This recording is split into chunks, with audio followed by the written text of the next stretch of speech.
Good morning, Mayor and City Council. I'm going to quote a line straight out of El Paso City Government website. City Council encourages your participation in the council meeting and in your city government. Mayor Margo, you had a chance to make a positive opening statement on your first at-bat 2 weeks ago.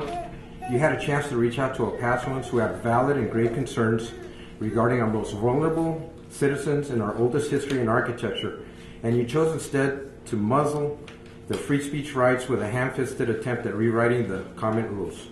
It was a poor attempt to control the dialogue and minimize public input in view of the mess that you all find yourselves in regarding Duranguito, the sports arena, and whether it is right for El Paso. I would ask that you really get to know the people of El Paso and our sister city of Juarez. I have no idea how many years you've lived here in El Paso, but if you haven't taken the time to learn conversational Spanish, that would be a good start.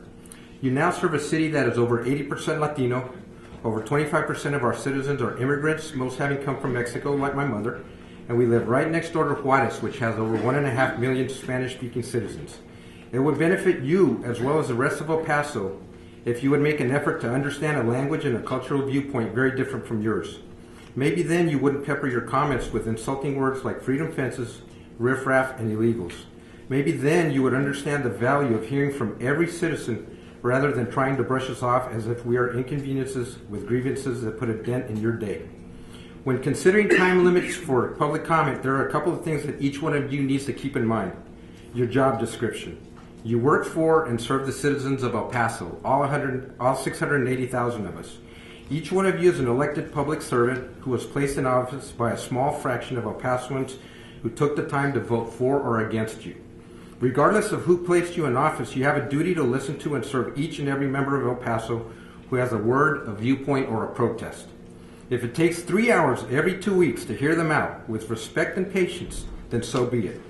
There are currently 3 city council reps that were fired from their positions this last election because they lost their focus and instead selfishly pursued their own agendas at the expense of the people that they were elected to serve. Keep in mind that the days of politics as usual are gone. Citizens are getting informed and holding their government representatives accountable for their behavior and ethics. And attempting to curb the rights of El Pasoans to petition you with our concerns by employing a disingenuous adjustment to city rules only makes it clear to us that you have no interest in what we have to say. You can disguise it by saying you are doubling the amount of time from 30 minutes to an hour, but we all know that previous councils have simply allowed commenters to speak their 3 minutes until everyone is done, many times going beyond 2 to 3 hours.